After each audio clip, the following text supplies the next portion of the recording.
ध्यान से सुनो दर्शकों, मात्र 2 ही दिन में आपके खुद के शरीर से सारी बीमारियां और सारे रोग खत्म हो जाएंगे और आप पहले जैसे ऊर्जावान और ताकतवर महसूस करोगे। लेकिन यह सब 2 दिन में कैसे करना है? एक बार एक महात्मा, जो कि आयुर्वेद के बड़े ही झांता थे, वह अपने शिष्यों को उपदेश दे रहे थे। अब आपको तो पता ही है कि पहले प्राचीन समय में किताबें नहीं हुआ करती थीं। महात्मा अपने सभी शिष्यों को बिना किताबों के ही ज्ञान दिया करते थे और वह ज्ञान आज हमें किताबों में भी नहीं मिलता है। ऐसे में वह महात्मा उन सभी शिष्यों को कह रहे थे कि बच्चों, क्या आप सभी लोगों को पता है कि हम लंबे समय तक स्वस्थ कैसे रह सकते हैं? तो उनके शिष्यों ने कहा कि महात्मा, हमें पता नहीं है, लेकिन आप हमें इसके बारे में विस्तार से बताइए। तब महात्मा ने कहा कि एक छोटा सा नियम है जो हमें अनेकों बीमारियों से दूर रखता है और हम लंबे समय तक जवान रह सकते हैं। जो भी इंसान इस नियम का पालन करता है वह वृद्ध अवस्था में भी युवा दिखाई पड़ता है। उसके चेहरे पर सुंदरता रहती है, उसकी त्वचा में एक चमक रहती है, वह हर समय ऊर्जा से भरपूर रहता है। और जो इंसान इस नियम का पालन नहीं करता है वह भरी जवानी में ही वृद्ध दिखाई देने लगता है। उसके बाल सफेद हो जाते हैं, चेहरे पर झुर्रियां पड़ जाती हैं, त्वचा रूही रूही हो जाती है और वह हमेशा थका थका महसूस करते हैं। इसीलिए आज जो मैं तुम्हें नियम बताने वाला हूं उसे तुम बड़े ही ध्यान से सुनना, क्योंकि यह एक छोटा सा नियम आपके पूरे जीवन को बदल सकता है। तभी एक शिष्य ने कहा कि महात्मा, क्या वह नियम सरल है? क्या उसे हम सभी आसानी से अपना सकते हैं? शिष्य की बात सुनकर महात्मा मुस्कुराए और बोले, हाँ, यह नियम बहुत सरल है और इसे हर इंसान अपना सकता है। तुम भी अपना सकते हो। यह नियम बहुत आसान है, बस तुम्हें इसका ठीक से पालन करना आना चाहिए। तभी वह शिष्य बोला कि महात्मा, लेकिन वह नियम क्या है? तब महात्मा ने बताया कि वह नियम है, हमें भूखा सोना चाहिए। महात्मा की बात सुनकर शिष्य घबरा गया और महात्मा से बोला कि महात्मा जी, आप क्या कह रहे हैं? भूखा सोना है? मुझसे तो इस नियम का पालन नहीं होगा, क्योंकि देखो, मैं तो भूखा नहीं सो सकता हूं। शिष्य की बात सुनकर महात्मा फिर मुस्कुराए और बोले, पहले तुम मेरी पूरी बात तो सुनो। तुम इस पूरे नियम के बारे में तो समझो। मैं तुम्हें यह थोड़ी कह रहा हूं कि तुम सुबह भोजन करो और इसके बाद भोजन ही ना करो और रात को भूखे सोने जाओ। फिर महात्मा ने सभी शिष्यों से कहा, अब आप सभी लोग मेरी बात को ध्यान से सुनो। और फिर महात्मा ने बताना शुरू किया, अब तक आपने अपने जीवन शैली में जो भी बदलाव किए हैं, जिन नियमों का पालन किया है, उन सभी में से जो आज का नियम है वह महत्वपूर्ण है। यह आपको बहुत अधिक लाभ देगा। यह नियम कोई कठिन नियम नहीं है, आप सरलता से इसका पालन कर सकते हैं। इसके लिए सबसे पहले आपको इस बारे में पता होना चाहिए कि हमारे शरीर में एक प्राण शक्ति होती है जो हमारे सभी कार्यों को संपादित करती है। जैसे कि जब हम भोजन करते हैं तो वह प्राण शक्ति हमारे भोजन को पचाने में लग जाती है। हम कोई दिमाग का कार्य कर रहे होते हैं तो उस समय वह प्राण शक्ति उस दिमागी कार्य को ठीक तरीके से संचालित करने में लग जाती है। जब हम दौड़ रहे होते हैं तो दौड़ते समय भी हमारी जो प्राण शक्ति है वह कार्य करती है। वह प्राण शक्ति हमारे शरीर के हर कार्य को संपादित करती है। लेकिन यहां पर एक बात समझने वाली यह है कि प्राण शक्ति केवल एक समय में एक ही कार्य कर सकती है। अगर आप भोजन करते हैं और भोजन करने के तुरंत बाद अगर आप कुछ गहरी सोच में पड़ जाते हैं तो आपके पाचन तंत्र पर इसका प्रभाव पड़ेगा, क्योंकि जो प्राण शक्ति है वह पूरे तरीके से पाचन पर लग ही नहीं पाती है। उसे तो आपने बांट दिया है। प्राण शक्ति का काम था कि जो भोजन आपने खाया है वह उसको पचाए, लेकिन आप तो गहरी सोच में डूब गए और प्राण शक्ति को एक नया काम मिल गया। अगर आप भोजन करने के बाद कोई शारीरिक परिश्रम करना शुरू कर देते हैं या फिर तेज तेज चलना शुरू कर देते हैं तो यह भी ठीक नहीं है, क्योंकि प्राण शक्ति जो पूरी तरह से पाचन पर लगती थी वह अब आपके तेज चलने पर खर्च हो रही है। इसीलिए आपको भोजन करने के बाद बहुत तेज नहीं चलना है, नहीं तो आपकी प्राण शक्ति आपके तेज चलने की तरफ आकर्षित हो जाएगी। इसीलिए आपको भोजन करने के बाद धीरे धीरे ही टहलना है। इसके बाद महात्मा ने उन शिष्यों को कहा कि यह तो तुम्हें समझ में आ गया होगा कि प्राण शक्ति एक समय में एक ही कार्य कर सकती है, लेकिन जब आप देर रात में भोजन करते हैं, देर से आप खाना खाते हैं, तो पता है क्या होता है? इससे हमारे शरीर पर 3 प्रभाव पड़ते हैं। अब आप सभी इन 3 प्रभावों को ठीक से समझो। पहला प्रभाव जो हमारे शरीर पर पड़ता है वह यह है कि जो आपकी जठराग्नि होती है वह सूर्य के साथ काम करती है, यानी कि जैसे जैसे सूर्य का उदय होता है तो आपकी जो पाचन अग्नि है वह बढ़नी शुरू हो जाती है। दोपहर में वह बढ़ जाती है और संध्या काल में वह थोड़ी मंद पड़ जाती है। इसीलिए संध्या काल में हल्का भोजन करें और ठीक रहता है। और आपको यह भी ध्यान रखना होता है कि आपको शाम का भोजन सूर्य अस्त होने से पहले ही कर लेना है। अगर सूर्य अस्त हो गया तो आपकी जो जठराग्नि है वह बिल्कुल कम हो जाएगी, और उस मंद जठराग्नि में जब आप भोजन करते हैं तो वह भोजन ठीक से नहीं पचता है। अगर आपने सात्विक भोजन भी किया होगा तो वह भी नहीं पचता है, क्योंकि उस समय जठराग्नि मंद थी, इसीलिए भोजन ठीक से नहीं पचता है और वह शरीर में लंबे समय तक पड़ा रहता है, ज्यादा समय तक रुका रहता है। इसी वजह से वहां पर सड़न पैदा होने लगती है और वही सड़न हमारे लिए विषाद का कारण बनती है, आपके शरीर के लिए हानिकारक होती है। इसीलिए आपको समझना है कि आप अगर सूर्य अस्त होने से पहले भोजन करते हैं तो जठराग्नि ठीक रहती है और भोजन ठीक से पचता है। दूसरा प्रभाव जो आपके शरीर पर पड़ता है वह यह है कि रात्रि के समय जो आपकी प्राण शक्ति है वह हीलिंग में लगनी चाहिए, यानी कि शरीर में जो मरम्मत होनी है, शरीर में जो टूट फूट होती है, उसकी मरम्मत में वह प्राण शक्ति लगनी चाहिए। लेकिन अक्सर लोग क्या करते हैं, भोजन करते हैं और सो जाते हैं, जो कि बहुत गलत है, क्योंकि मैंने आपको पहले बताया कि प्राण शक्ति एक समय में एक ही कार्य करती है, लेकिन जब आप खाना खाकर तुरंत सो जाते हैं तो आपकी यह प्राण शक्ति पूरी तरह भोजन को पचाने में लगी रहती है और इस वजह से वह हीलिंग का कार्य जो है वह नहीं कर पाती है, शरीर की मरम्मत नहीं कर पाती है। और जब वह प्रक्रिया निरंतर चलती रहती है, यानी कि आप खाते हैं और सो जाते हैं, तो फिर बहुत सारी बीमारियां शुरू होने लग जाती हैं, क्योंकि आपके शरीर की मरम्मत हो नहीं पाती है, आपकी प्राण शक्ति ठीक से अपना कार्य नहीं कर पाती है, वह हीलिंग की मरम्मत का कार्य नहीं कर पाती है और इसी वजह से अनेक बीमारियां पैदा हो जाती हैं। तीसरा प्रभाव जो हमारे शरीर पर पड़ता है वह यह है कि जब आप भोजन करने के तुरंत बाद सोने चले जाते हैं तो आपका दिमाग कहता है कि मुझे तो नींद चाहिए, और आपका शरीर भी यही कहता है कि मुझे तो नींद चाहिए। लेकिन आपका पाचन तंत्र क्या कहता है, क्या अभी मैं सक्रिय हूं, मुझे तुमने काम दिया है, अब इस काम को मुझे करना है, तो आप भी जागते रहोगे, तभी तो मैं अपना कार्य ठीक से कर पाऊंगा। यानी कि दो विरोधाभास स्थितियां पैदा हो जाती हैं। दिमाग की तरफ से तो सो जाओ और पेट की तरफ से जागो। ऐसी स्थिति में नींद गहरी नहीं हो पाती है और गहरी नींद ना होने के कारण शरीर को आराम भी नहीं मिल पाता है।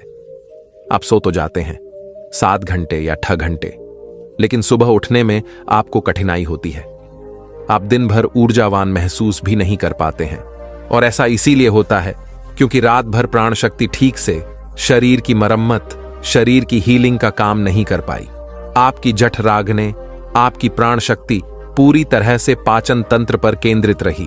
उसने पूरी रात भोजन को पचाने में ही अपना समय दिया और फिर जैसे आप सुबह उठते हैं तो उठते ही फिर कुछ खा लेते हैं और इसी वजह से बार बार खाने से हमारी प्राण शक्ति पूरी तरह से पाचन पर ही लगी रहती है और शरीर के दूसरे कार्य मंद पड़े रहते हैं जो कि शरीर के लिए बहुत जरूरी थे। यह 3 प्रभाव थे जो हमारे शरीर पर पड़ते हैं। अगर आप सूर्य अस्त होने के बाद भोजन करते हैं और भारी भोजन खाते हैं तो इससे आपकी पाचन प्रणाली पूरी तरह से बिगड़ जाती है, खत्म हो जाती है और फिर आप इसे ठीक करने के लिए चूर लेते हैं, अनेक प्रकार के तरीके अपनाते हैं, तब भी यह ठीक नहीं हो पाती है। लेकिन जो स्वाभाविक प्रण है उस पर तो आप ध्यान ही नहीं देते हैं। स्वाभाविक प्रणाली जो परमात्मा ने आपको दी है, जिससे आपका शरीर खुद ही खुद को साफ कर लेता है, खुद ही खुद की बीमारियों को ठीक कर लेता है। फिर महात्मा सभी शिष्यों से कहते हैं कि अब मेरी बात को ध्यान से सुनो। शरीर अपनी बीमारियां अपने आप ठीक करेगा, लेकिन उसके लिए तुम्हें क्या करना है इस बात को समझो। इसके लिए आपको शाम 6 बजे से पहले अपना आहार लेना है। अगर आप शाम 6 बजे से पहले भोजन कर लेते हैं तो उसके बाद आप 9 बजे से 10 बजे तक सोने के लिए जाते हैं, तो आपके पास लगभग 3 घंटे का समय होता है। और जो यह 3 घंटे का समय होता है और इसमें जो भी आपने हल्का फुल्का भोजन किया है वह आपके पेट से नीचे उतर शुरू हो जाता है और उसका अर्ध भोजन ठीक से पच भी जाता है। यानी कि आपने 7 घंटे का समय होता है और इसमें जो भी आपने हल्का फुल्का भोजन किया है वह आपके पेट से नीचे उतर शुरू हो जाता है और उसका अर्ध भोजन ठीक से पच भी जाता है। यानी कि आपने 7 घंटे का समय होता है और इसमें जो भी आपने हल्का फुल्का भोजन किया है वह आपके पेट से नीचे उतर शुरू हो जाता है और उसका अर्ध भोजन ठीक से पच भी जाता है। यानी कि आपने 7 घंटे का समय होता है और इसमें जो भी आपने हल्का फुल्का भोजन किया है वह आपके पेट से नीचे उतर शुरू हो जाता है और उसका अर्ध भोजन ठीक से पच भी जाता है। यानी कि आपने 7 घंटे का समय होता है और इसमें जो भी आपने हल्का फुल्का भोजन किया है वह आपके पेट से नीचे उतर शुरू हो जाता। 8 बजे भोजन किया तो आपका आधा भोजन 10 बजे पच गया और जो बचा वह रात्रि के 1 बजे तक पच गया और 1 बजे के बाद जो आपकी प्राण शक्ति है वह मरम्मत का कार्य करेगी, वह हीलिंग का कार्य करने लग जाएगी। फिर महात्मा उन सभी शिष्यों से कहते हैं कि आपकी प्राण शक्ति अपने कार्य को ठीक तरीके से करें। उसके लिए आप 2 तरीकों से भूखे रह सकते हैं। मैं आपको उपवास करने के लिए नहीं बोल रहा हूं, क्योंकि उपवास करना सबके लिए संभव नहीं है। मैं आपको बता रहा हूं, उसको कहा जाता है अर्ध उपवास या इसे पथकालीन उपवास भी कहते हैं। इसमें आपको उपवास करना है। वह उपवास आपको 16 घंटे का करना होता है और इसकी शुरुआत आप ऐसे कर सकते हैं कि आपने शाम को जो भोजन किया था 7 बजे, उसके बाद अगले दिन आप 7 बजे ही भोजन करें, क्योंकि जब आप 7:08 पर भोजन कर लेते हैं तो वह भोजन आपका रात्रि में 1 बजे तक पच जाता है। उसके बाद आपके शरीर के पास लगभग 6 घंटे होते हैं और इस 6 घंटे में प्राण शक्ति शरीर की मरम्मत का कार्य करती है। आप शाम को 7:08 पर भोजन करें और उसके बाद सुबह 7:08 पर भोजन करें और यह नियम हर कोई अपना सकता है। यह बिल्कुल सरल है। लेकिन अगर आप रात को 8:09 या फिर 10 बजे भोजन खाते हैं तो आप अपने इस नियम को बदले और 7:08 पर भोजन खाना शुरू करें, क्योंकि यह छोटा सा नियम आपके जीवन में बड़ा बदलाव करेगा। दूसरी सारी चीजें बाद में, पहले अपने शरीर के स्वाभाविक प्रणाली को ठीक करना है। अगर आपको इस नियम से और भी ज्यादा फायदा लेना है तो आप शाम 7:08 पर भोजन कीजिए और उसके बाद सुबह 11 बजे भोजन करिए। अगर आप 7 बजे से 11 बजे भोजन करते हैं तो आपके शरीर के पास 16 घंटे होते हैं, जिसमें वह भोजन का पाचन भी करेगा और उस भोजन को पचाने के बाद वह रिपेयरिंग का काम करना भी शुरू कर देगा। इस प्रकार से जब आप अपने शरीर को आराम देते हैं, पाचन तंत्र को रिलैक्स होने देते हैं, प्राण शक्ति को अपना कार्य करने देते हैं, तो यह प्राण शक्ति आपके पूरे शरीर को प्रभावित करेगी, पूरे सिस्टम को ठीक करेगी और आपको यह प्रभाव 15 से 20 दिन में दिखना शुरू हो जाएगा। अगर आपको कोई गंभीर बीमारी है तो वह ठीक होना शुरू हो जाएगी। अगर आपकी त्वचा खराब है तो वह भी ठीक होने लगेगी। आपकी त्वचा ग्लो करेगी। अगर आपके बाल बहुत ज्यादा झड़ते हैं तो आपके बाल भी मजबूत होंगे और अगर आपके बाल सफेद हो चुके हैं तो वह भी धीरे धीरे काले होना शुरू हो जाएंगे। अगर आप बहुत थका थका महसूस करते हैं तो आप ऊर्जावान महसूस करने लगेंगे। अगर आपको कोई मानसिक समस्या है, चिंता है, तनाव है, तो आपकी चिंता और तनाव भी दूर हो जाएगा। जो विद्यार्थी पढ़ते तो हैं लेकिन उनको याद नहीं रहता है, उन्हें भी पढ़ी हुई चीजें जो हैं वह याद रहने लगेगी। आपको पता है कि हमें कोई चीज याद क्यों नहीं रहती है? क्योंकि हमारा दिमाग रिलैक्स नहीं रह पाता, क्योंकि हमारी प्राण शक्ति पूरी तरह से हमारे भोजन को पचाने में ही लगी रहती है और वह दिमाग की तरफ जा ही नहीं पाती है। लेकिन आप इस नियम का पालन करेंगे तो आपकी एकाग्रता बढ़ जाएगी। दिमाग कोई भी कार्य अच्छे से करना शुरू कर देगा। अगर आप 10 घंटे का उपवास कर सकते हैं तो आपके शरीर का फैट कम होगा।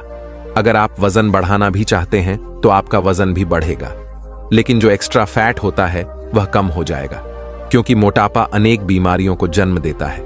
यह नियम आपके लिए हर प्रकार से उपयोगी है। तभी महात्मा की बात सुनकर उनमें से एक शिष्य खड़ा हुआ और उनसे बोला कि महात्मा, मेरे मन में 2 प्रश्न उठ रहे हैं, कृपया करके आप उनका भी जवाब दीजिए। महात्मा ने कहा कि पूछो बेटा, तुम्हारा क्या प्रश्न है? तब शिष्य ने कहा कि महात्मा, अगर हम शाम को 7 बजे भोजन करते हैं, उसके बाद हम 10 बजे तक सोने जाते हैं, तो अगर हमें भूख लगे तो हम क्या करें? शिष्य की बात सुनकर महात्मा ने कहा कि बेटा, इसके लिए तुम्हें सबसे पहले यह समझना होगा, हमारे शरीर की प्रत्येक कोशिका का एक सिस्टम होता है। वह बाहर से कैलोरी लेती है, जो हम भोजन खाते हैं, उससे वह ऊर्जा का निर्माण करती है और उसी से हमारा शरीर भी चलता है। लेकिन अगर कोशिकाओं को निरंतर बाहर से आहार मिलता रहता है तो उसी से वह निरंतर ऊर्जा बनाती रहती है। लेकिन जब आप कुछ समय तक भोजन नहीं करते हैं और बाहर से कोशिकाओं को ऊर्जा मिलना बंद हो जाती है, तो ऐसी स्थिति में कोशिकाएं अपने अंदर जो वेस्ट मटेरियल पड़ा रहता है उससे ही, चाहे वह गलत तरीके का प्रोटीन ही क्यों ना हो, कोई बैक्टीरिया ही क्यों ना पड़ा हुआ हो, वह उनका अवशोषण करके ऊर्जा का निर्माण करना शुरू कर देती है। इस स्थिति में कोशिकाओं की सफाई होना शुरू हो जाती है और इस प्रक्रिया में यह होता है कि जो कोशिकाओं के अंदर एक संरचना होती है जिसे लिसोसोम कहा जाता है, लिसोसोम के अंदर कुछ एंजाइम होते हैं और यह एंजाइम जो वेस्ट मटेरियल कोशिका के अंदर है उसका पाचन करके उससे ऊर्जा का निर्माण करना शुरू कर देते हैं। यानी कि आपकी कोशिकाएं जब उसे बाहर से ऊर्जा नहीं मिलती है, वह अपने अंदर के वेस्ट मटेरियल को इकट्ठा करके उसी से ऊर्जा बनाती है और इसी तरीके से हमारे शरीर की डिटॉक्स प्रणाली भी शुरू हो जाती है। और यह डिटॉक्स प्रणाली आप कुछ खा या कोई भी औषधि लेकर शुरू नहीं कर सकते हैं। यह डिटॉक्स प्रणाली जो है वह एक ही तरीके से शुरू हो सकती है और वह यह है कि जब आप कुछ समय तक आहार नहीं लेते हैं। दिन में पूर्ण उपवास करना लोगों के लिए संभव नहीं होता है, कठिन पड़ता है, लेकिन आप इस नियम में अधिकतर समय सो ही रहे होते हैं। तो अगर आप 16 घंटे का नियम अपनाते हैं, शाम को 7 बजे भोजन करके अगले दिन 7:10 या फिर हो सके तो 11 बजे भोजन करते हैं, तो इससे भी आपको कोई कठिनाई नहीं होगी, क्योंकि इस समय भी आप अधिकतर समय सो ही रहे होते हैं और उसके बाद आप अपने सुबह के नियम और प्रक्रिया में लगे रहते हैं, जिससे समय निकल जाता है। आपको भूख का एहसास नहीं होता है। फिर महात्मा ने शिष्य से कहा कि बेटा, अगर आपको 7 बजे खाना खाने के बाद भी भूख लगती है तो आप उस समय नारियल पानी ले सकते हैं, क्योंकि यह आपकी डिटॉक्स प्रणाली में कोई बाधा नहीं बनता है। इसके साथ आप एक कार्य कर सकते हैं जिससे कि आपकी भूख पर प्रभाव भी पड़ेगा और जो आपकी डिटॉक्स प्रणाली है वह भी बेहतर होगी। दोस्तों, जब हमारा मस्तिष्क अच्छे तरीके से काम करता है तो ही हम अच्छा सोच पाते हैं और जीवन में अच्छे अच्छे बदलाव भी ला पाते हैं। और जीवन में अगर आपको बड़े फैसले लेने हैं, मुश्किल हालातों से निपटना होता है, तो हमें मानसिक रूप से मजबूत होना बहुत ज्यादा जरूरी होता है। जरूरी नहीं कि आपकी जिंदगी में हर पल अच्छा ही होता रहे और आप तभी खुश रहे। कभी कभी आपकी जिंदगी में ऐसे वक्त भी आएंगे जहां पर आपको भारी मुसीबतों का सामना भी करना पड़ सकता है। ऐसे में कई बार होता है कि इंसान मुसीबतों का सामना करते करते, अपने मुश्किल हालातों से लड़ते लड़ते अपने जीवन से हारने लगता है। लेकिन वहीं पर जो इंसान मानसिक रूप से मजबूत होते हैं, वह इन मुश्किल हालातों से अपने कठिन समय से बाहर जरूर निकल आते हैं। एक बार एक बौद्ध महात्मा आश्रम में अपने शिष्यों को दिमाग के ऊपर कुछ प्रवचन दे रहे थे। महात्मा कह रहे थे कि इंसान के मस्तिष्क के विचार कभी अच्छे होते हैं तो कभी बुरे होते हैं। अच्छे विचार जब उसके दिमाग में जन्म लेते हैं तो वह अच्छी और कल्याणकारी बातें सोचता है, लेकिन वहीं पर अगर बुरे और गलत भावनाएं जन्म लेती हैं तो उससे उसका पतन होता है। तभी उन्हीं में से एक राजवंत नाम का शिष्य खड़ा होता है और महात्मा से पूछता है कि महात्मा वर, क्या कुछ ऐसा तरीका आप बता सकते हैं जिससे कि हम अपने मस्तिष्क को मजबूत और ताकतवर बना सकते हैं, खुद को मानसिक रूप से मजबूत बना सके। महात्मा कहते हैं कि अवश्य मैं बताऊंगा, लेकिन उससे पहले मैं कुछ बातें बता रहा हूं जिसे तुम लोग ध्यानपूर्वक सुनना, तभी जाकर के हम बताएंगे कि मानसिक रूप से मजबूत कैसे बने। तभी तुम सब इस बात को बड़ी ही आसानी से समझ पाओगे। महात्मा कहते हैं कि जब भी हम कुछ सोचते हैं तो सबसे पहले वह विचार हमारे मस्तिष्क में जन्म लेते हैं और उसी के अनुरूप हमारा पूरा शरीर कार्य करने लगता है। मान लो कि आप कुछ दुख भरी बातें सोचते हैं तो आप बिल्कुल शिथिल होते चले जाते हैं, आपके शरीर की ऊर्जा कम होने लगती है। लेकिन वहीं पर अगर आप कुछ उत्साह भरी बातें सोचते हैं तो आपके शरीर के अंदर असीमित ऊर्जा बहने लगती है। आप वाकई में ऊर्जावान दिखाई देने लगते हैं। आप यह अनुभव खुद कर पाएंगे कि जब आप खुश होते हैं तो आपके शरीर के अंदर बहुत ऊर्जा आ जाती है, आपका रोम रोम खिल उठता है। ऐसा इसलिए हुआ क्योंकि आपने अपने दिमाग में कुछ जोश भरी बातें सोची। शरीर तो वही है आपका, लेकिन जब आप दुखी होते हैं तो आपका शरीर बिल्कुल ऊर्जा विहीन हो जाता है। लेकिन जब आपके विचार जोश भरे वाले होते हैं तो आपका शरीर खिल उठता है। यानी हमारा शरीर किस तरीके से काम करेगा, यह सब हमारे मस्तिष्क में उत्पन्न हो रहे विचारों पर निर्भर करता है। अब तुम सबको मेरी बातें बहुत ही अच्छे तरीके से समझ में आएंगी। अब हम बताने जा रहे हैं कि मानसिक रूप से हम मजबूत कैसे बने। महात्मा कहते हैं कि मैं तुम सबको 8 तरीका बताऊंगा। अगर आप उन 8 तरीकों को अपने दिमाग में लाएं, वैसा ही सोचते हैं, तो यकीन मानिए आपका शरीर भी वैसा ही काम करने लगेगा। जैसा कि मैं पहले बता चुका हूं कि जब आप दुखी होते हैं तो आपका शरीर ऊर्जा विहीन होने लगता है, लेकिन जब आप खुश होते हैं, आपके दिमाग में अच्छा विचार आया और आप खुश हो गए तो आपके शरीर में अच्छी ऊर्जा बहने लगती है।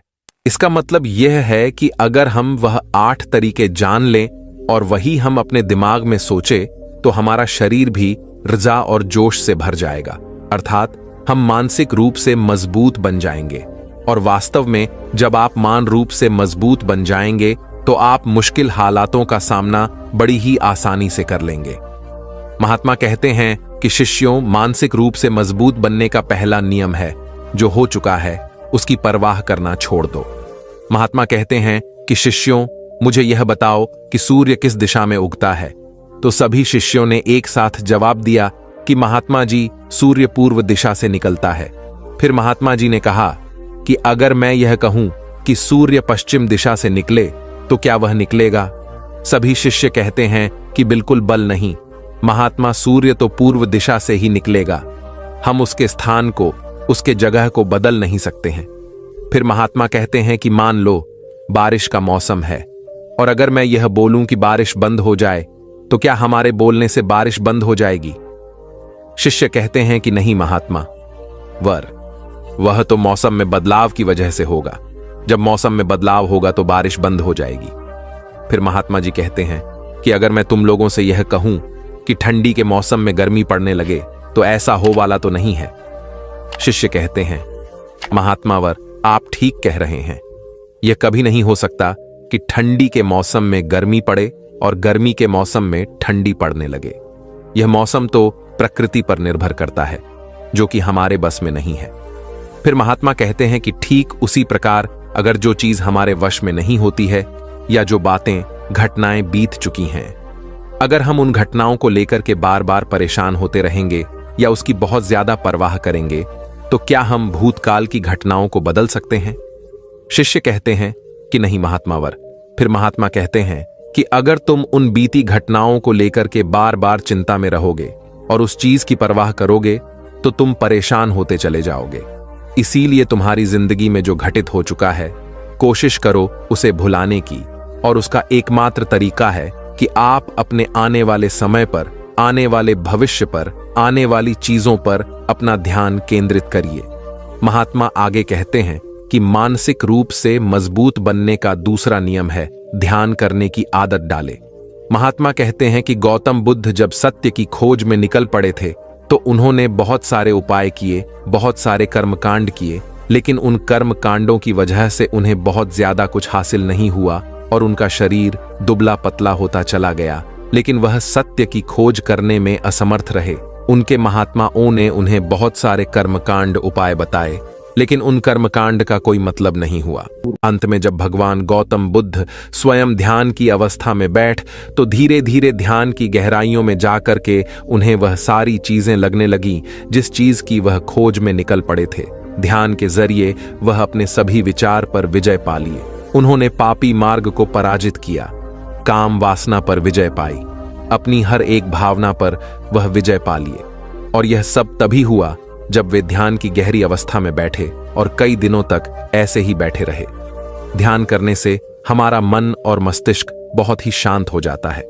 जैसे कि अगर हम किसी वस्तु पर या किसी के बारे में या किसी चीज के बारे में जब विचार करते हैं तो हमारा पूरा ध्यान उसी पर केंद्रित रहता है। हमारा दिमाग ज्यादा इधर उधर भागता नहीं है और हम चीजों को बहुत ही अच्छे तरीके से समझ पाते हैं। ध्यान ही एक ऐसा तरीका है जो आपको हर तरीके से आपके दिमाग को मजबूत बनाता है।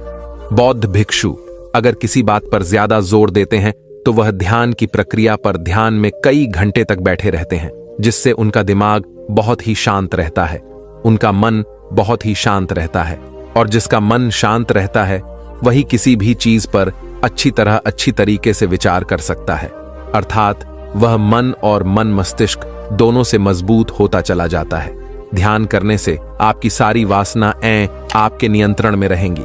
आप अपनी इच्छा अनुसार अपनी वासना को अपने वश में किए रहेंगे। महात्मा आगे कहते हैं कि मानसिक रूप से मजबूत बनने का तीसरा नियम है, बहुत ज्यादा किसी से उम्मीद मत रखना। महात्मा ने कहा कि तुम सब अपनी मर्जी से जन्म लिए हो, अपनी मर्जी से ही गर्भ का चुनाव किए हो, लेकिन इंसान जन्म लेने के बाद वह यह सब भूल जाता है कि उसे क्या करना क्या नहीं, वह किस लिए जन्म लिया था। और जन्म लेने के बाद वह तमाम तरह की वासनाओं से ग्रसित हो जाता है। इस संसार की मोह माया में वह बहुत ज्यादा परेशान हो जाता है।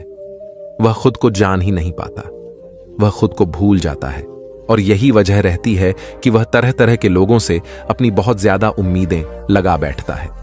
उम्मीदें दुख कारण बनती हैं। जिस भी इंसान वस्तु से आपकी उम्मीदें ज्यादा बढ़ जाएंगी, आने वाले समय में सबसे ज्यादा दुख आपको उसी से मिलने वाला है, क्योंकि उम्मीद जहां होती है दुख भी वहीं पर होता है।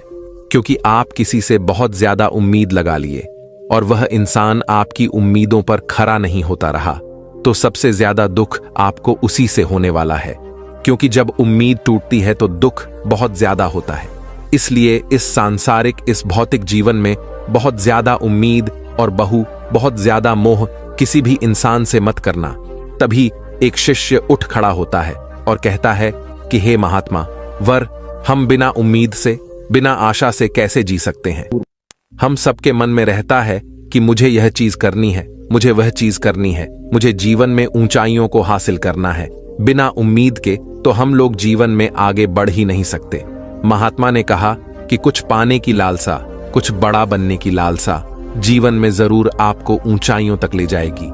कुछ बड़ा बनने के लिए लालसा खुद से होती है, ना कि किसी इंसान वस्तु विशेष से। मैं यहां पर लोगों के बारे में बात कर रहा हूं कि अगर तुम यह सोचो कि मेरा दोस्त मेरे साथ हमेशा खड़ा रहेगा या मेरे लिए मेरे साथ हमेशा खड़ा रहेगा, या आप जो सोचे वह सामने वाला इंसान आपके लिए वैसा करे, तो ये सभी चीजें बहुत ज्यादा उम्मीद और मोह को बढ़ावा देती हैं। बहुत ज्यादा उम्मीद किसी से मत रखना। खुद से उम्मीद रखोगे तो दुख बहुत ज्यादा नहीं होगा, लेकिन अगर दूसरों से उम्मीद रखोगे और वह उम्मीद पूरी नहीं हुई तो दुख बहुत ज्यादा होगा। कई बार होता है कि माता पिता जो अपने जीवन में हासिल नहीं कर पाए, वह चाहते हैं कि वह चीज उनके बच्चे हासिल करें। वह सारा भार अपने बच्चों पर ला देते हैं। बच्चे उनके हिसाब से चले, वह उनकी उम्मीदों को पूरा करें। उन्होंने जो अपने जीवन में हासिल नहीं कर पाया वह काम अब उनके बच्चे करें। और लगभग इस समय तो सभी के माता पिता यही कह रहे हैं। बहुत कम लोग होते हैं जो अपने बच्चों को आजाद रखते हैं। मेरी सभी से गुजारिश है कि अपनी उम्मीदों का पहाड़ अपने बच्चों पर ना थोपे। महात्मा कहते हैं कि मानसिक रूप से मजबूत होने का चौथा नियम है कि पहली बार में ही किसी काम में फेल होने से डरो मत। महात्मा आगे कहते हैं कि शिष्यों, अगर डर तुम पर हावी हो जाएगा तो तुम अवश्य असफल हो जाओगे। अपनी जिंदगी में वह इंसान सबसे ज्यादा असफल होता है जिसे अपने लक्ष्य को पाने का डर रहता है। अगर डर तुम्हारी जिंदगी में बढ़ गया तो तुम्हें वह असफलता की तरफ जरूर ले जाएगा, क्योंकि डर तुम्हारे आत्मबल को, तुम्हारे आत्मविश्वास को डगमगा देगा, कमजोर कर देगा। और तुम्हारा आत्मबल, तुम्हारा आत्मविश्वास कमजोर हो जाएगा तो तुम निश्चित ही अपने लक्ष्य को पाने में असमर्थ महसूस करोगे और यही असमर्थता तुम्हें असफलता की तरफ ले जाएगी। इसलिए जीवन में जब तुम अपने लक्ष्य की प्राप्ति के लिए आगे बढ़ो तो मन में किसी भी चीज की शंका मत रखो कि मैं फेल हो जाऊंगा। अगर यह नहीं हुआ तो यह हो जाएगा। ये सब बातें अपने दिमाग में मत लाओ, क्योंकि ये सभी बातें आपको डर की तरफ ले जाएंगी। और जब डर बढ़ेगा तो तमाम शंका आपके दिमाग में पैदा होगी। आपको घबराहट भी हो सकती है, आपको नींद नहीं आएगी, रात को बेचैन मन होने लगेगा, क्योंकि आपका डर आपको असफलता की तरफ ले जा रहा है। और जब असफलता का विचार आपके दिमाग में आएगा तो आप और ज्यादा डरने लगेंगे। इसीलिए जीवन में जब आप लक्ष्य की प्राप्ति के लिए आगे बढ़ जाओ तो मन में कोई शंका मत रखो, सिर्फ और सिर्फ अपने काम करने पर ध्यान दो। जब तुम काम करने पर ध्यान दोगे तो तुम कभी डरोगे नहीं, क्योंकि तुम अपने लक्ष्य की प्राप्ति के लिए काम कर रहे हो। उसके लिए जुट गए हो तो तुम्हारा डर खत्म हो जाएगा, और जब डर खत्म हो जाएगा तो तुम जरूर सफल हो जाओगे। महात्मा आगे कहते हैं कि 5वां नियम है मानसिक रूप से मजबूत बनना। वह यह है कि जिंदगी में कभी भी खुद को कोसो नहीं। महात्मा कहते हैं कि जो इंसान जितना ज्यादा संघर्ष करता है वह तना ही मजबूत बनता चला जाता है। जितना ज्यादा तुम मजबूत बनोगे उतना ही ज्यादा तुम काबिल होते चले जाओगे। इसलिए अगर तुम किसी भी चीज में असफल भी हो जाते हो, या कोई चीज तुम्हारी इच्छा के अनुसार नहीं हुई, या तुमने कुछ ऐसा कार्य किया जैसा नहीं करना चाहिए था, और इन सब बातों को लेकर के अगर तुम पछता रहे हो, खुद को कोस रहे हो, तो यह तुम्हें मानसिक रूप से कमजोर करता चला जाएगा। क्योंकि खुद को कोसना बहुत ज्यादा खतरनाक होता है। यह आपके दिमाग की क्षमता को कम कर देगा, आपकी सोचने समझने की शक्ति को कम कर देगा, आपके आत्मबल, आपके आत्मविश्वास को कम कर देगा। इसीलिए जीवन में कभी भी किसी भी कार्य के लिए खुद को कोसना नहीं, क्योंकि अगर वह कार्य तुमसे नहीं हुआ है या जो तुम सोच रहे हो वह जिंदगी में नहीं कर पाए, तो इसका मतलब यह नहीं है कि तुम असफल ही हो गए। अगर मैं यह कहूं कि यह सामने वाला आम का पेड़ है, इस पर सबसे पहले कौन सा जानवर चढ़ेगा? हाथी चढ़ेगा, बंदर चढ़ेगा, या फिर गिलहरी और या फिर शेर? तो सभी शिष्यों ने कहा कि महात्मा वर, इस पर तो गिलहरी और बंदर सबसे पहले चढ़ जाएंगे। तभी फिर महात्मा कहते हैं कि तो अगर यह हाथी सोचे कि मैं इस पेड़ पर नहीं चढ़ पाया, अगर वह खुद को कोसने लगे, तो क्या यह सही है? शिष्य ने कहा कि महात्मा वर, यह तो गलत बात है, क्योंकि हाथी तो कभी भी पेड़ पर चढ़ ही नहीं सकता। हाथी तो पेड़ पर चढ़ने के लिए बना ही नहीं है। महात्मा कहते हैं कि ठीक इसी प्रकार हर एक इंसान का काम करने की कला का, दिमाग का अलग अलग महत्व होता है। कोई किसी कार्य में माहिर होता है तो कोई किसी कार्य में। बस हमें इसी को समझने की जरूरत होती है। जरूरी नहीं कि दुनिया के लोग जैसा कर रहे हैं तो तुम भी वैसा करो। तुम अपनी प्रतिभा के हिसाब से कार्य को करो। अगर तुम अपनी प्रतिभा के हिसाब से करोगे तो तुम उसमें जरूर सफल हो जाओगे। महात्मा आगे कहते हैं कि मानसिक रूप से मजबूत बनने का 6वां नियम है अपनी ऊर्जा को व्यर्थ में बर्बाद मत करो। महात्मा कहते हैं कि तुम सबके अंदर अभी बहुत ऊर्जा है। कभी भी अपनी ऊर्जा को गलत कार्यों में, गलत लोगों पर बर्बाद मत करना, क्योंकि अगर तुम अपनी ऊर्जा को बर्बाद करोगे तो वह तुम्हें बर्बादी की तरफ ले जाएगी। इसलिए अपनी ऊर्जा को अपने लक्ष्य में लगाओ, क्योंकि अभी तुम सबके पास बहुत ज्यादा ऊर्जा है। अगर तुम सब पूरी ऊर्जा के साथ अपने लक्ष्य पर जुड़ जाओगे तो तुम जरूर सफल हो जाओगे।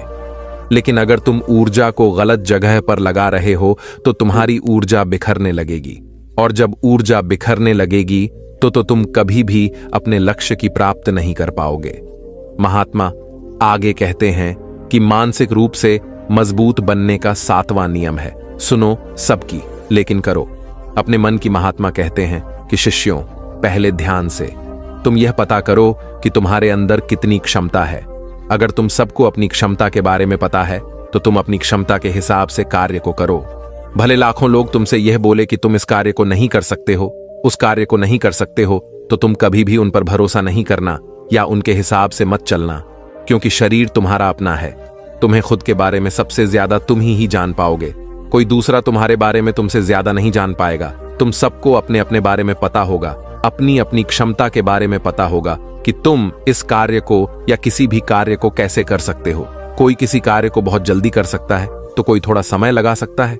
ये सब बातें तुम सबको खुद के बारे में सबसे ज्यादा तुम ही को ही पता होगी। इस तुम्हारे अंदर जो क्षमता है, अपनी क्षमता के हिसाब से ही अपने कार्य का चुनाव करो। और जब तुम अपनी क्षमता के हिसाब से कार्य को करोगे, खुद के अंदर की आवाज को सुनोगे, तो तुम जीवन में जरूर आगे जाओगे। कई बार होता है कि लोग खुद की क्षमता को पहचानते ही नहीं। जैसा दूसरे लोग कह रहे हैं वह वैसा ही करने लगते हैं और अपनी जिंदगी का ढेर सारा समय यूं ही बर्बाद कर देते हैं। उनसे ऐसा काम करने को कहा गया था तो वह भी वैसा ही काम करने में जुट गए, बिना सोचे समझे ही उनकी क्षमता कितनी है या उनकी प्रतिभा उस कार्य में है कि नहीं तो ऐसे लोग कभी भी अपने लक्ष्य को प्राप्त नहीं कर सकते। क्योंकि जो इंसान अपनी खुद की क्षमता को नहीं पहचान पाएगा वह जीवन में कभी भी सफलता अर्जित नहीं कर पाएगा। यह शरीर तुम्हारा है, यह दिमाग तुम्हारा है, सोचने से समझने की शक्ति भी तुम्हें ही तय करनी है। तो पता होना चाहिए कि तुम्हारा शरीर कितना मजबूत है, कितना ताकतवर है और इसमें कितनी क्षमता है। और अगर क्षमता नहीं है तो अपने शरीर की क्षमता को बढ़ाने की कोशिश करिए और खुद के अंदर की खुद की भावनाओं को सुनने प्रयास करिए और अपनी क्षमता के हिसाब से आगे बढ़ी। फिर महात्मा आगे कहते हैं कि मानसिक रूप से मजबूत बनने का 8वां नियम है, बोलना कम करो और अपने कार्य पर ध्यान दो। महात्मा आगे कहते हैं कि जो इंसान बहुत ज्यादा बोलता है वह अपनी ऊर्जा को यूं ही नष्ट करता रहता है, क्योंकि जो बोलता ज्यादा है वह सोचता कम है, क्योंकि उसने अपनी सारी की सारी ऊर्जा बोलने में खपत कर दी। तो वह सोचेगा क्या उसे सोचने का समय ही नहीं मिल पाया। लेकिन जो इंसान कम बोलता है उसे सोचने का समय ज्यादा मिल जाता है। और जब तुम किसी बात पर या किसी तत्व पर ज्यादा विचार करोगे तो जाहिर सी बात है कि तुम्हारे दिमाग में तमाम विचार आएंगे और वह विचार ही तुम्हें सफलता की तरफ ले जाएंगे। महात्मा कहते हैं कि शिष्यों, अगर मैं तुमसे कुछ सवाल पूछता हूं तो सबसे पहले तुम सोचते हो, तुरंत बोल तो नहीं देते। लेकिन अगर कोई यहां बैठा है और वह अपने साथी से बात कर रहा है, अपने दूसरे महात्मा भाइयों से बात कर रहा है, तो वह कभी हमारी बात पर ध्यान नहीं दे पाएगा। और जब हम प्रश्न पूछेंगे तो उसका गलत जवाब वह दे देगा, क्योंकि वह बोलने में अपनी ऊर्जा व्यर्थ कर रहा है। वह हमारी तरफ तो ध्यान दिया ही नहीं।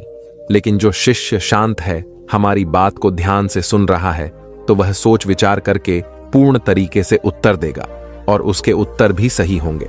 इसलिए शिष्यों, कम बोलने का अभ्यास करो। जब तुम कम बोलने का अभ्यास करो तो तुम किसी भी बात पर, किसी भी तथ्य पर ज्यादा विचार कर पाओगे। तो जाहिर सी बात है कि समस्या का समाधान जरूर निकल कर आएगा और कम बोलने से तुम्हारी ऊर्जा की भी बचत होगी। उस ऊर्जा को सोचने में लगाओ।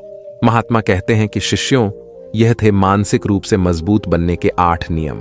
अगर तुम सब यकीन के साथ इन 8 नियम का पालन अपनी जिंदगी में करते हो तो तुम मानसिक रूप से अवश्य मजबूत बनोगे। फिर कोई परेशानी, कोई भी रुकावट तुम्हारी जिंदगी में नहीं आने वाली है।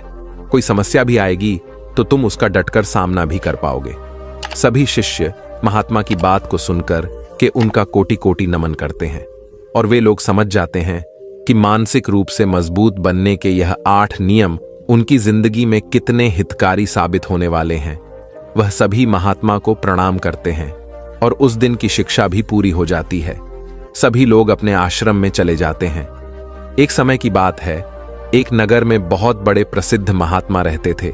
वह महात्मा आयुर्वेद के बहुत बड़े जाता थे। उनकी प्रसिद्धि हर जगह फैली हुई थी। ऐसे में एक बार उनके पास एक युवक आया और उनसे कहने लगा, महात्मा, मैं अपने पेट को लेकर बहुत ही परेशान हूं। मेरा पेट हमेशा ही भारी भारी रहता है। मुझे भूख नहीं लगती है और हमेशा ही मेरे पेट में दर्द रहता है। और इस दर्द की वजह से ना तो मेरा किसी काम में मन लगता है और मैं अधिकतर चिड़चिड़ा महसूस करता हूं। कृपया मुझे कुछ आसान से उपाय बताइए जिससे मैं अपनी इस पेट की समस्या से छुटकारा पा सकूं। युवक की पूरी बात ध्यान से सुनने के बाद उन महात्मा ने उस युवक से कहा, बेटा, घबराने की आवश्यकता नहीं है। तुम्हारे पेट में इन सारी परेशानियों का कारण है पेट में गैस का बनना। फिर वह महात्मा उस युवक से कहते हैं, बेटा, मेरी बात को ध्यान से सुनो। कई बार आपके पेट में बहुत ज्यादा गैस इकट्ठी हो जाती है जिससे आप परेशान होने लगते हैं और आपका पेट फौल जाता है। इसके क्या कारण होते हैं ये समझो। देखो, गैस आम तौर पर आंत में बनती है, जो छोटी आंत के जरिए बड़ी आंत में तेजी से फैलती है। गैस बनने का सबसे बड़ा कारण है अपच, जिसकी वजह से आपका पाचन तंत्र पूरी तरह बिगड़ जाता है। फिर महात्मा उस युवक से कहते हैं, बेटा, पेट में गैस बनने के 2 मुख्य कारण होते हैं, जिसमें पहला कारण होता है कि जब हम खाना खाते हैं तो उसके साथ बहुत सारी हवा खाने के साथ और पानी के साथ हमारे पेट के अंदर चली जाती है और फिर वह वहां पर इकट्ठा होकर ठंड का कारण बनती है। दूसरा कारण है कि जब हम खाना खाते हैं तो कई बार हम ऐसा खाना खा लेते हैं जिससे कि पाचन क्रिया के दौरान जब जब वह खाना पचता है तो वहां पर बहुत सारी गैस इकट्ठी हो जाती है और अगर ये गैस ज्यादा बनती है तो वह गैस वहां पर जमा होकर दर्द का कारण बन जाती है और हमारे अंदर ऐसी असहजता पैदा कर देती है। महात्मा उस युवक से कहते हैं, बेटा, अब जो मैं तुम्हें बताऊं उन चीजों को तुम ध्यान से सुनना, जिसमें सबसे पहली है भोजन में कार्बोहाइड्रेट चीजों को कम करें। भोजन में जरूरत से ज्यादा कार्ब्स जैसे आलू, चावल, ब्रेड, मिठाई, पकोड़े, चिप्स, कोल्ड ड्रिंक आदि लेने से और फाइबर का सेवन कम करने से कब्ज, अपच, पेट दर्द, पेट में गुड़गुड़ाहट तुम्हें ध्यान में रखनी है। वह यह है कि खाते समय पानी ना पिए। कुछ लोग खाते समय खूब पानी पीते हैं। यह आदत सेहत के लिए अच्छी नहीं है। खाते समय पानी पीने से खाना ठीक से नहीं पच पाता है, जिससे पेट में गैस और गुड़गुड़ाहट हो सकती है। फिर सड़क पर खुली बिकने वाली चीजों से फूड पॉइजन हो सकता है। फूड पॉइजन या फिर डायरिया की स्थिति में खाना ठीक से नहीं पचता है। इस स्थिति में पेट में गैस बनने लगती है और गुड़गुड़ियां भी गैस बाहर निकलती है। इसीलिए कभी भी बासी भोजन नहीं करना चाहिए। चौथी बात जो तुम्हें ध्यान में रखनी है वह यह है कि हमेशा तुम्हें खाना समय पर खाना चाहिए और लंबे समय तक भूखा नहीं रहना चाहिए। सुबह सुबह तो बिल्कुल भी भूखा आपको नहीं रहना है, क्योंकि खाना समय पर नहीं खाने से, लंबे समय तक भूखे रहने से या फिर जरूरत से ज्यादा खाना खाने से, तली चीजें खाने से, मसालेदार खाना खाने से, चाय के साथ ढेर सारे पकड़े या फिर समोसा खाने से गैस, एसिडिटी की समस्या शुरू हो जाती है। ऐसे लोगों को पेट में गुड़गुड़ाहट किसी भी कारण से बने। लेकिन आज मैं तुम्हें 4 चीजों के बारे में बताऊंगा, उससे आपकी गैस बनने की समस्या बिल्कुल खत्म हो जाएगी। अब इसे तुम ध्यान से सुनो। सबसे पहली चीज जो आपके गैस को खत्म करेगी और पाचन से संबंधित सारी समस्याओं को खत्म करेगी वह है अजवाइन। बेटा, अजवाइन के अंदर एक ऐसा तत्व पाया जाता है जिसे बोलते हैं थाइमोल। थाइमोल अंदर जाकर हमारे पाचन तंत्र को मजबूत करता है। जब हम अजवाइन खा लेते हैं तो यह थाइमोल हमारे पेट के अंदर जो पाचक रस होते हैं उनकी क्षमता को बढ़ा देता है, जिसकी वजह से हमारा खाना जल्दी जल्दी पचता है और हमारे गैस की समस्या बिल्कुल खत्म हो जाती है। बेटा, अजवाइन के बीच में फाइबर और पोटेशियम की मात्रा ज्यादा होती है।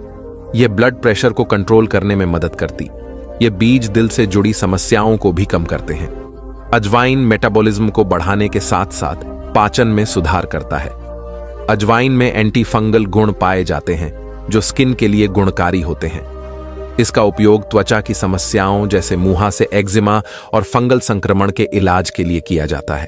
अजवाइन के बीज गांठियां और जोड़ों के दर्द जैसी समस्याओं में मदद करते हैं। अजवाइन में मौजूद गामा टेरेपिन, पेप्टिक, ऑल्सो डायबिटिक के इलाज, ब्लड प्रेशर और कोलेस्ट्रॉल के स्तर को कम करने में मदद करता है। अब आपको इसे कैसे इस्तेमाल करना है उसके बारे में जानो। आपको 1 गिलास गुनगुना पानी लेना है और उसके साथ आपको आधा चम्मच अजवाइन की फांक लेनी है। इसको आपको खाने के 10 से 15 मिनट के बाद में लेना है।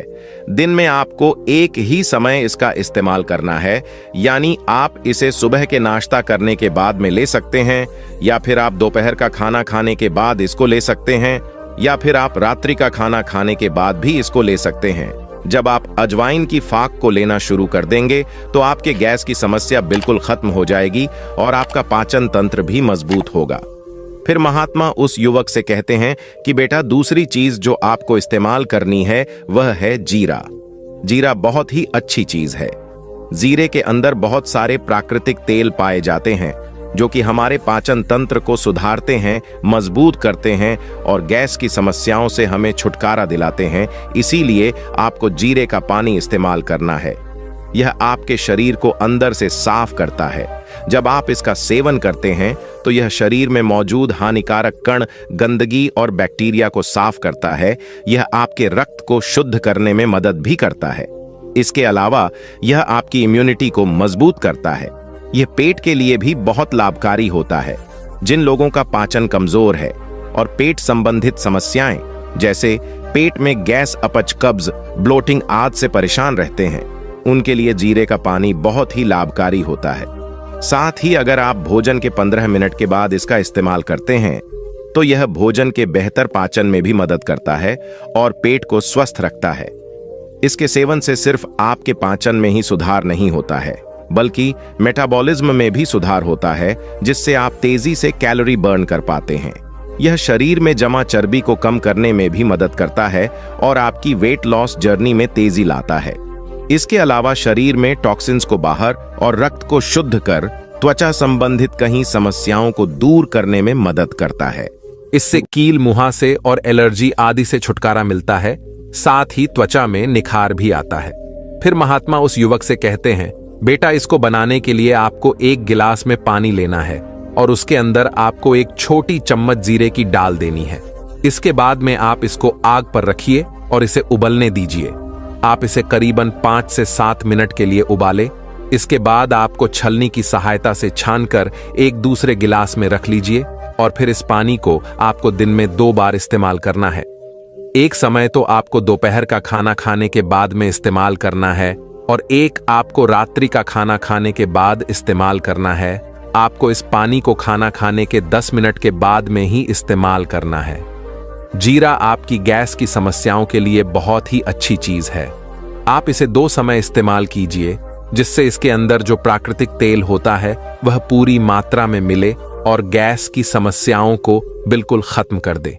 फिर महात्मा उस युवक से कहते हैं कि बेटा, इसके बाद जो आपको तीसरी चीज इस्तेमाल करनी है वह है हींग। हींग आयुर्वेद की बात करें तो हींग हमारे शरीर के अंदर वात दोष को नियंत्रित करती है और गैस भी एक तरह का वात दोष है। इसीलिए अगर आप हींग का इस्तेमाल करते हैं तो उसकी वजह से आपको गैस की समस्याएं बिल्कुल खत्म हो जाएंगी। इसके साथ ही हींग ब्लड प्रेशर को कम करती है। हींग में ऐसे कंपाउंड पाए जाते हैं जो ब्लड थ्रिल के रूप में काम करते हैं। इसके अलावा यह ब्लड प्रेशर को कम करने और दिल को हेल्थी बनाने में भी मदद करती है।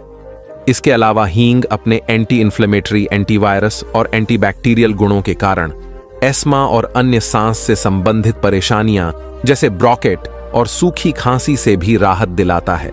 इसके अलावा हींग पीरियड्स के दौरान होने वाले दर्द से भी राहत दिलाने में मदद करता है, क्योंकि इसमें नेचुरल ब्लड थिंकिंग कंपाउंड पाए जाते हैं। दरअसल हींग शरीर के किसी भी हिस्से में बाधा डाले बिना ब्लड सर्कुलेशन को सही ढंग से फ्लो करने में मदद करती है, जिससे पीरियड्स के दौरान होने वाले पीठ और पीठ के निचले हिस्से के दर्द को कम करता है। इसके अलावा हींग में एंटी इन्फ्लेमेटरी गुण होते हैं जो ब्लड मसल्स की सूजन को कम करते हैं, जिससे सिर दर्द में राहत मिलती है। 1 गिलास गर्म पानी में 1 चुटकी हींग मिलाकर दिन में कई बार पीने से सिर दर्द में आराम मिलता है, जो पेट फलने, सूझबूझ और अन्य पाचन संबंधित परेशानियों को कम करने में मदद करता है। इसको इस्तेमाल करने के लिए आपको 1 गिलास गुनगुना पानी लेना है और उसमें आधा चम्मच आपको हींग मिला लेनी है। गुनगुने पानी में हींग मिलाकर आपको इसे तुरंत ही पी लेना है। इसके पीने के बाद आपका पेट फूलना बंद हो जाएगा, आपकी गैस बनना बिल्कुल खत्म हो जाएगी। फिर महात्मा उस युवक से कहते हैं कि बेटा, चौथी जो सबसे महत्वपूर्ण चीज है वह है अदरक। अदरक यानी कि अदरक का पानी। अदरक पोषक तत्वों का खजाना होता है। यह स्वादिष्ट होने के साथ साथ सेहत से भरपूर होता है। आयुर्वेद में इसका इस्तेमाल दवा बनाने के लिए भी किया जाता है। हमारे रसोई घर में अदरक का इस्तेमाल मसालों के रूप में भी किया जाता है। यह विटामिन सी, मैग्नीशियम और अन्य खनिजों से भरपूर होती है। ये कई बीमारियों से हमें बचाती है। अदरक के अंदर बहुत ही ज्यादा डाइजेस्टिव प्रॉपर्टीज होती है, जो हमारे शरीर के अंदर पाचन तंत्र को मजबूत बनाती है और गैस से आपको छुटकारा दिलाने का काम करती है। अदरक के अंदर एक पोषक तत्व पाया जाता है जिसे बोलते हैं जिंजरोल, और यह जिंजरोल आपके पेट के अंदर पाचन तंत्र को मजबूत करता है, आपके लिवर को मजबूत करता है। इसीलिए अगर आपको गैस की शिकायत रहती है और काफी लंबे समय से आपको यह परेशानी है और आप हमेशा के लिए इसको ठीक करना चाहते हैं, तो आप अदरक का पानी रोजाना पिए। फिर महात्मा उस युवक से कहते हैं, बेटा, अदरक आपके ह्यूमन सिस्टम को मजबूत करता है। अगर आपको अक्सर थकान महसूस होती है तो अपने खाने में अदरक का इस्तेमाल जरूर करें। इससे आपकी थकान जल्दी दूर हो सकती है। अदरक इम्यूनिटी बढ़ाने में मदद करता है। इसमें एंटी इन्फ्लेमेटरी गुण पाए जाते हैं जो संक्रमण को दूर करने में मदद करते हैं। इसके साथ ही अदरक वजन कम करने में मददगार है।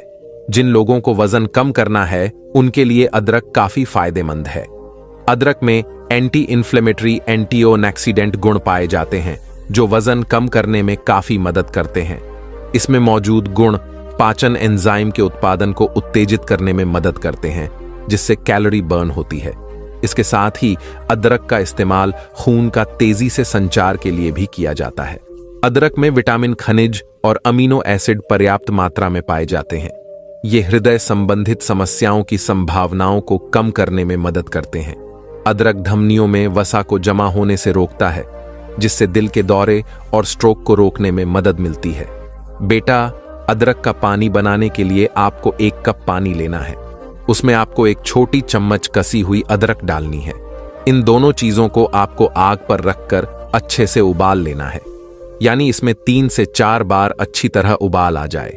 इसके बाद आपको इसको छलनी से या सूती कपड़े के माध्यम से छान लेना है। इसके बाद आपको इसको थोड़ी देर के लिए रख देना है। जब यह हल्का हल्का गुनगुना रह जाए तब आपको इसको दिन में 2 समय लेना है।